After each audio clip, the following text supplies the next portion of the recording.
Hello students, मैं सूरज भटनागर और आज इस वीडियो में हम कॉमन कैटेनरी से एक एग्जाम्पल को सॉल्व करेंगे।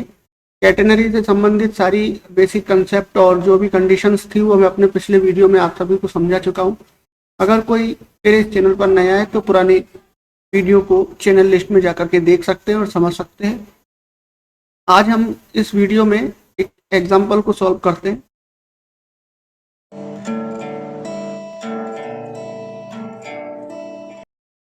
एल लंबाई की एक समान जंजीर एक नदी के किनारों पर के ऊंचाई के खंभों पर खींचकर इस प्रकार बांधी हुई है कि इनके मध्य का निचला जो बिंदु है वो नदी के जल स्तर को ठीक स्पर्श करता है।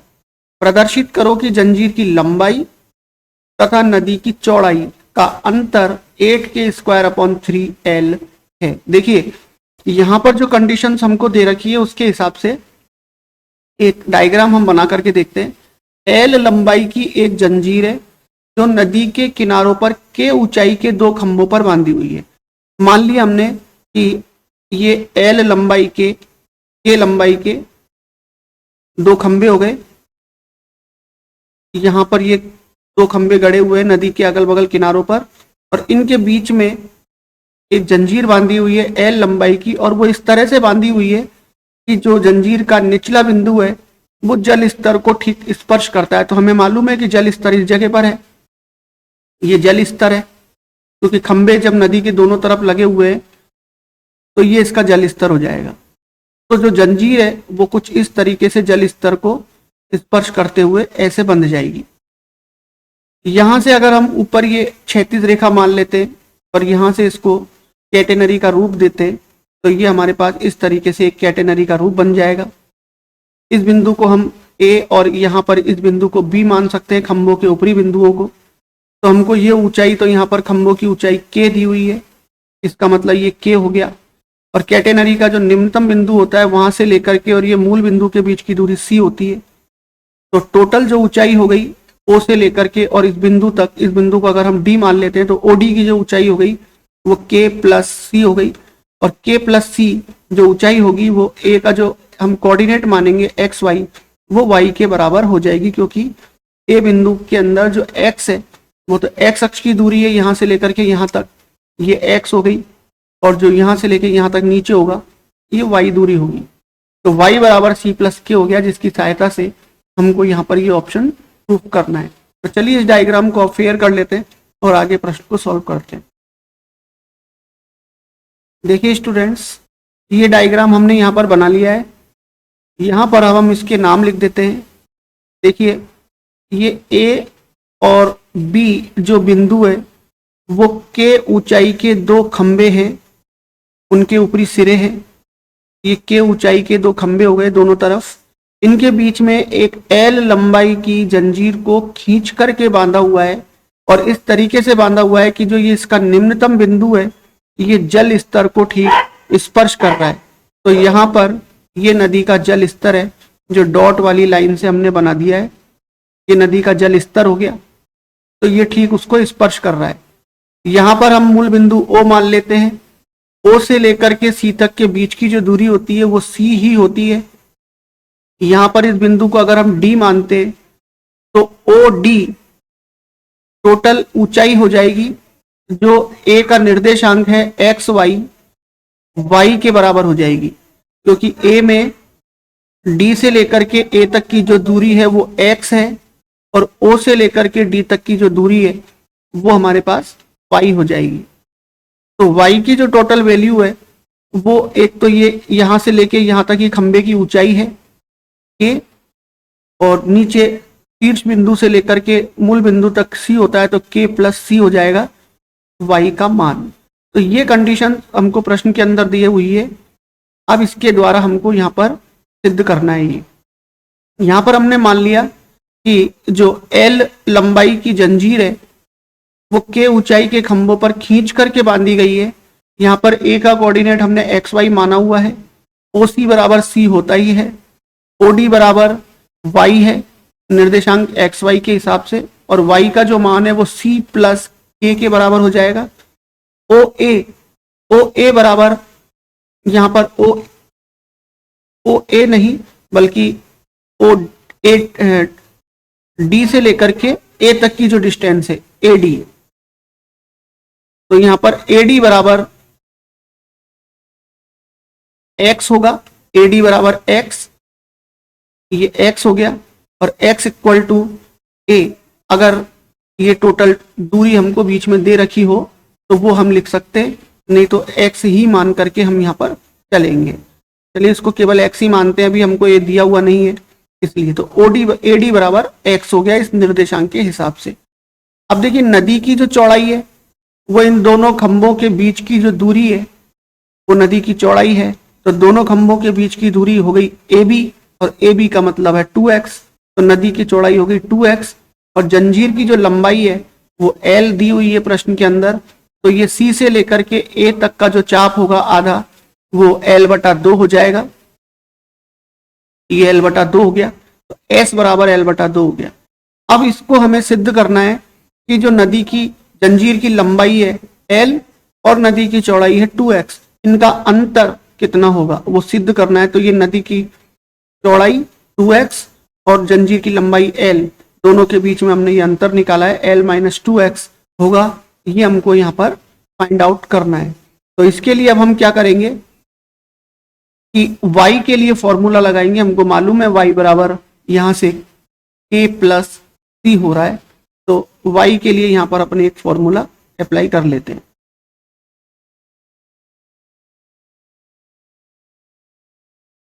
देखिए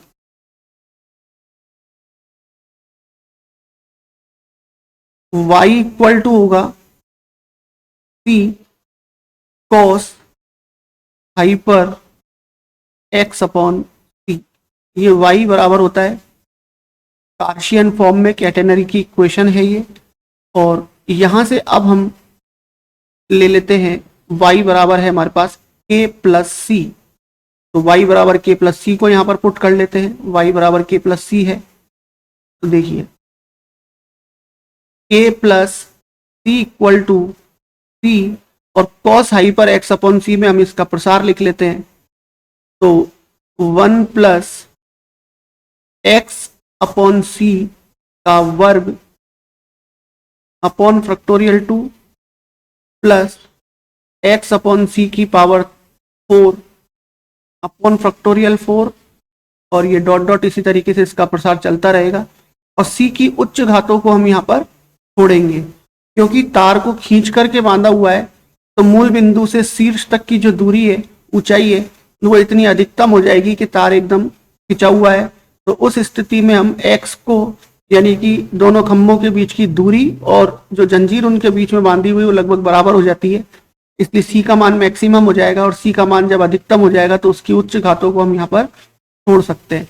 तो जब हमने इन घातों को यहाँ पर छोड़ देंगे तो ये शुरू के दो पद बचेंगे जिनको हम यहाँ पर लिख रहे हैं अब। तो ये हो जाएगा k plus c equal to, c को अंदर इंटू किया तो ये c हो गया, प्लस सेकेंड टर्म में इंटू किया तो ये हो जाएगा एक्स स्क्वायर, एक c कट जाएगा, फैक्टोरियल 2 का मान 2 और एक c रह जाएगा, तो c दोनों तरफ से भी कैंसिल हो जाएगा। और यहाँ से हम c की वैल्यू निकालेंगे अब, जो आगे किसी फॉर्मूले में काम में आएगी। अब यहाँ रह गया k बराबर एक्स स्क्वायर अपॉन 2c, और यहाँ से c इक्वल टू हो गया एक्स स्क्वायर अपॉन 2k। ये क्वेश्चन नंबर हमने 1 मान ली। अब हम बिंदु A पर चाप की लंबाई के लिए एक फॉर्मूला लगाएंगे। देखिए बिंदु A पर जो चाप की लंबाई है यहां से लेके यहां तक, ये वाली, ये हमने L/2 ले रखी है, क्योंकि जो डोरी है उसकी लंबाई हमको L दे रखी है, तो ये आधी डोरी हो गई, यहां तक L/2 हो गई। तो बिंदु A पर चाप की लंबाई L के लिए फॉर्मूला लगाएंगे, यानी S के लिए फॉर्मूला लगाएंगे। देखिए बिंदु A पर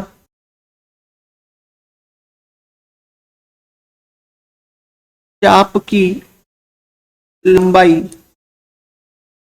बिंदु A पर जो चाप की लंबाई है वो S होती है, और S बराबर हमारे पास है L/2। इसके लिए हम एक फॉर्मूला ले रहे हैं। हमें मालूम है कि S बराबर C sine hyper x upon c होता है। तो ये वाला फॉर्मूला हम यहाँ पर काम में लेंगे, तो एस की जगह पर हम एल अपॉन टू अप्लाई करेंगे। तो ये हो गया एल अपॉन टू बराबर सी साइन हाइपर एक्स अपॉन सी। अब sign hyper x upon c का फॉर्मूला लिखेंगे जैसे कॉस हाइपर का होता है, इसी तरीके से साइन हाइपर का होगा, और वो होगा x upon c plus x upon c की पावर 3 बटे factorial 3 plus x upon c की पावर 5 बटे फैक्टोरियल 5, और ये प्रसार इसी तरीके से आगे जाता जाएगा। और हमें मालूम है कि सी अधिकतम है, इसलिए सी की उच्च घातों को हम यहाँ से छोड़ेंगे। तो हम सी की यहाँ पर जो 5 पावर यहाँ आ रही है उसको हम 3 या 3 से अधिक पावरों को छोड़ना होता है। तो जैसे यहाँ से हम अगर हम सी को अंदर इनटू करते हैं तो पहला पद केवल एक्स रह जाएगा, सी कट जाएगा, प्लस सेकेंड टर्म में हमारे पास एक्स क्यूब अपॉन फैक्टोरियल 3 का मान 6, और सी क्यूब में से एक सी कट जाएगा तो सी स्क्वायर, प्लस यहाँ हो जाएगा एक्स की पावर 5 अपॉन फैक्टोरियल 5 का मान 120, सी की पावर 5 में से एक सी कैंसिल हो गया 4, और ये इसी तरीके से यहाँ पर रह जाएगा। तो अब हम यहाँ पर सी की उच्च घातों को छोड़ेंगे। अब उच्च घातों के अंदर 3 घात या 3 से अधिक घातों को हमें छोड़ना होता है। सी की उच्च घातों को छोड़ने पर तो अब हमारे पास हो जाएगा एल अपॉन टू बराबर एक्स प्लस एक्स की पावर 3 बटे 6 सी स्क्वायर। हमने उच्च घातों को छोड़ दिया।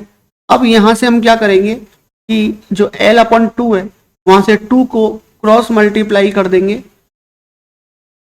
तो ये 2 इधर गुणा हो जाएगा। तो ये हो गया L equal to 2x plus x की पावर 3 अपॉन 2 से ये 6 कैंसिल हो जाएगा 3 टाइम्स, तो ये हो गया 3c स्क्वायर। 2x को हम इधर पक्षांतरण कर सकते हैं, तो l minus 2x equal to x की पावर 3 बटे 3c स्क्वायर। अब हमको जो यहाँ पर प्रूफ करना है उसको देखते हैं कि हमें जो लाना है समीकरण वो किन पदों में लाना है। तो देखिए हमको ऊपर जो सिद्ध करना है वो है 8k स्क्वायर अपॉन 3l, यानी इसमें c भी नहीं आ रहा है और x भी नहीं आ रहा है। तो अब हम c और x को यहाँ से एलिमिनेट करेंगे। उसके लिए हमारे पास इक्वेशन नंबर 1 के अंदर c बराबर एक्स स्क्वायर अपॉन 2k है। तो पहले हम c बराबर एक्स स्क्वायर अपॉन 2k यहाँ पर लिखते हैं। देखिए समीकरण नंबर जो 1 है हमारे पास, समीकरण 1, उसके अंदर c बराबर एक्स स्क्वायर अपॉन 2k हमारे पास है। तो यहाँ पर c की जगह पर इस वैल्यू को अगर हम रखते हैं तो x की पावर 3 बटे 3 ये ऐसा का ऐसा ही रह जाएगा, और c की वैल्यू हमें बटे में रखनी है तो इसको हम उल्टा कर सकते हैं, यानी कि यहाँ से अगर हम 1 अपॉन सी की वैल्यू निकालते हैं तो वो आएगी 2k अपॉन एक्स स्क्वायर, और इसका भी अगर हम वर्ग कर देते हैं तो 1 upon C square equal to हो जाएगा 4k स्क्वायर अपॉन एक्स की पावर 4। तो ये हम यहाँ पर लिख लेते हैं। तो 1 अपॉन सी स्क्वायर की वैल्यू यहाँ से लिख देते हैं हम 4k स्क्वायर अपॉन एक्स की पावर 4। इसको और सिंप्लीफाई किया तो x की पावर 3 इसमें से कैंसिल हो जाएगी, तो ये हो जाएगा 4k स्क्वायर अपॉन 3x। अब देखिए कि जो ऊपर हमको खंभों के बीच में तार बांधा हुआ है, ये तार इतना खींच करके बांधा हुआ है कि जो झोल है बीच का, यानी कि ये जो के डिस्टेंस है ये इतनी कम है कि जो जंजीर की लंबाई है वो नदी की चौड़ाई के लगभग बराबर हम मान सकते हैं, क्योंकि बिल्कुल खींच करके बांधा हुआ है। तो ऐसी स्थिति में जो नदी की चौड़ाई है वो तार की लंबाई के बराबर हो जाएगी, यानी कि x l अपॉन 2 के बराबर यहाँ पर हो जाएगा। तो हम x की जगह पर l अपॉन 2 यहाँ पर पुट करेंगे। देखिए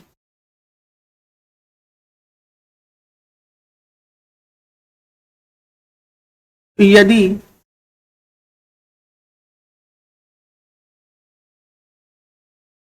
तार खींच कर बांधा गया है,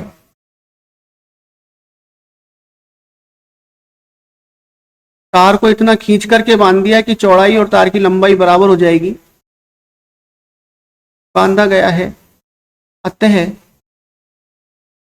x बराबर हम L/2 ले सकते हैं। तो ये लगभग में होगा, बिल्कुल इक्वल तो नहीं होगा, लेकिन लगभग में हम यहां पर ले लेंगे। तो x इक्वल टू हम अगर यहां पर ये ले लेते हैं तो L-2x बराबर हमारे पास हो जाएगा 4k² और x की जगह पर L/2 और ये जो बटे का 2 है ये ऊपर चला जाएगा, तो ये हो जाएगा 8k²/3l और इसको प्रश्न के हिसाब से जमा लेंगे। L-2x equal to 8/3 into k²/l। अब देखिए ये जो प्रूफ किया है हमने, ये क्या प्रदर्शित कर रहा है, जो हमने सिद्ध किया है वो क्या चीज प्रदर्शित कर रही है। देखिए L है जंजीर की लंबाई और 2x है नदी की चौड़ाई। तो जंजीर की लंबाई और नदी की चौड़ाई के बीच का जो अंतर है वो प्रदर्शित कर रही है ये समीकरण, देखिए जो कि जंजीर की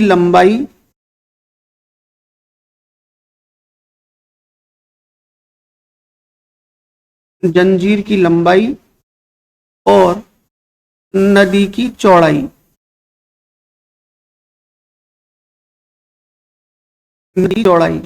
का अंतर है। तो इस तरीके से हम इस प्रश्न के अंदर जो प्रश्न में हमको दिया है सॉल्व करने के लिए उसको हम प्रूव कर सकते हैं।